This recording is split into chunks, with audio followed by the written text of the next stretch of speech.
So mga moms, share ko lang sa inyo itong nabili ko through online.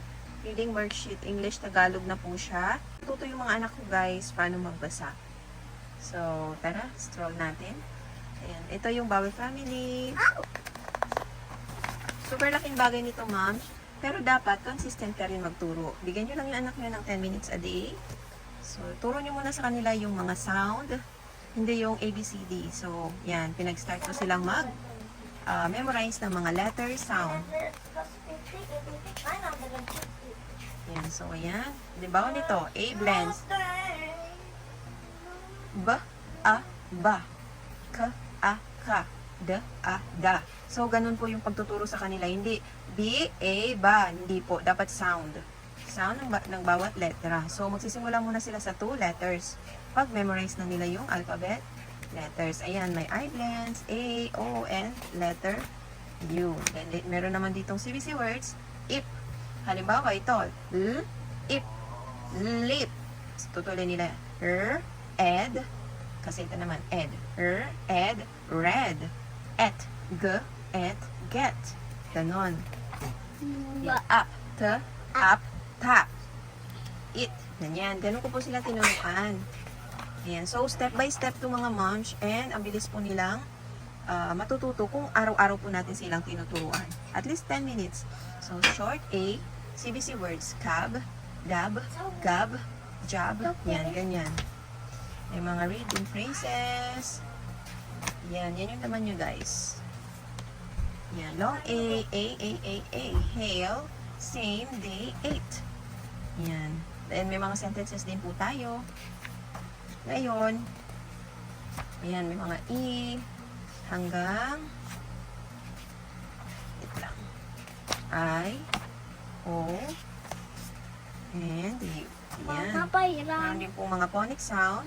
Mama, pairan. Shade, chain, tree, wheel. Ayan, so, may mga coloring ano din po sila kasama. Then ito reading, mayroon tayong mga short sentences lang, ano lang po tungkol sa picture. Ayan, reading, big fish, okay. May English. Ayan, marami po siya mga months. Ayan.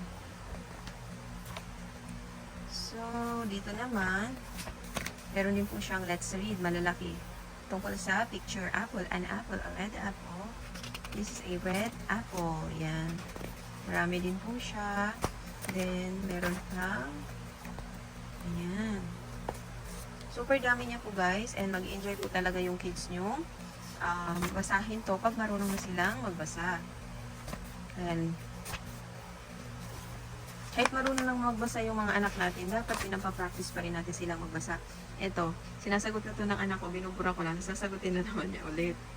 Ayan, may kwento po siya, then pipiliin na lang nila yung tamang sagot. O diba mga moms, super, worth it ang presyo. Ang pagbili. Medyo may kamahalan siya, pero at least kompleto na siya. May English, may Tagalog na rin siya.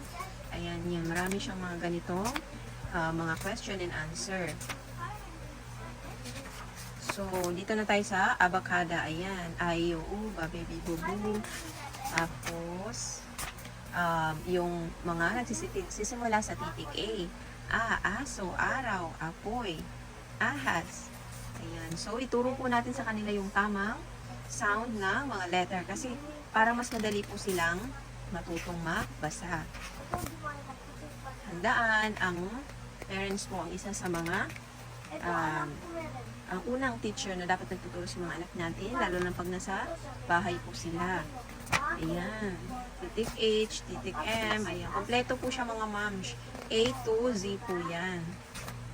Okay? Hanggang Y lang pala to. Sorry. Okay, yan. Baba, mama, sasa. Ba, saba. Then mayroon din ditong babasa ang babae. May saba sa ibaba ang saba. Ganyan, mga kwento. Meron din tayo dito sa kabila. Ayan. So, di ba? Tunog ng titik A. Masaya si Ana. Si Lala ay nasa sala. Ayan. Gustong basahin to ng mga anak ko, guys. Super nakakatuwa dahil kompleto na siya. Ayan, about sa gitara. Ako si Gary, hindi ko ang gitara. Marami po yan, mga munch hanggang ito. So, ayun lang po. Sana ay nagustuhan nyo itong maikling tour ko sa inyo. Paano ko sila tinuruan magbasa at early age. So, yun lang po. Bye!